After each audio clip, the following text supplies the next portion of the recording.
আসসালামু আলাইকুম ভিউয়ার্স, আমি রিগান কম্বোডিয়া থেকে।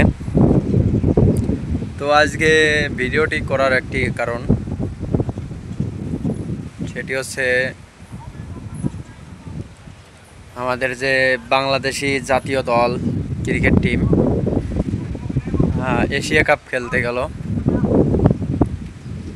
তো আমরা সবাই দেখেছি তাদের দুর্দান্ত পারফরমেন্স না করলে কেউ সুপার ফোরে আসতে পারে না। তবে সুপার ফোরে এসে এরকম একটা বাজে খেলা খেলবে আমি ভাবতে পারিনি।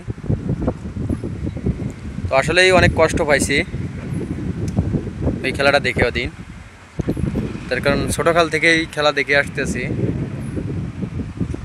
তো আমার মনে হয় যারা জাতীয় দলে ক্রিকেট খেলে এদেরকে প্রবাসে পাঠানোর দরকার। প্রবাসী অনেক বাংলাদেশি, হাজার হাজার বাংলাদেশি প্রবাসে থাকে। তারা সারাদিন কাজকর্ম করার পরে আসার পরে মনে করছে বাংলাদেশ ভালোটা ইনিংস খেলতেছে, আসলে বাংলাদেশের একটা নাম ছড়াই পড়তেছে, বাংলাদেশ যাবে ফাইনালে। তো 136 রান বাংলাদেশ করতে পারে না। তো এদেরকে বাংলাদেশে না রেখে এদেরকে প্রবাসে পাঠানো উচিত, তাতে দেশের কিছু উন্নতি হবে। তো আমার কথাই কষ্ট নিয়েন না কেউ।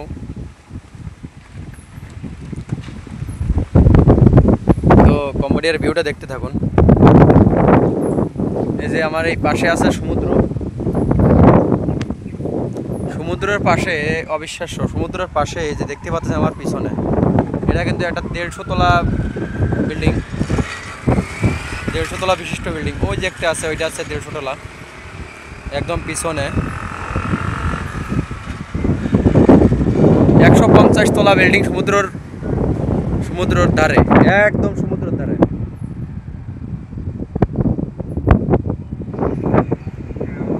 এই যে এই যে এই যে পাশাপাশি কিভাবে দাঁড়ায় রয়েছে। এই যে পিছনে সমুদ্র, পিছনে কোনো রকম দেখা যাচ্ছে, এর পিছনে সমুদ্রের পাড়ে 150 তলা বিল্ডিং।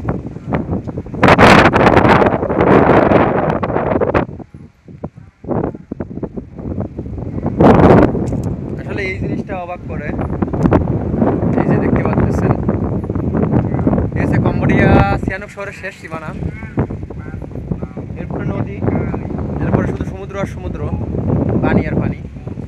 তো আমার কাছে অবাক লাগলো এই জিনিসটা, যে সমুদ্র পাড়ে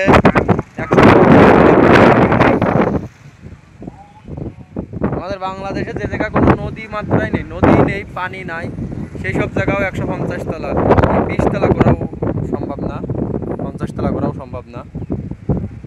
তবে সেই জায়গা কম্বোডিয়াতে সমুদ্রের ধারে, একদম সমুদ্র বালুচর, সমুদ্রের ধারে, সমুদ্রের সাথে দেখতে পাচ্ছেন এই যে 150 তলা বিল্ডিং।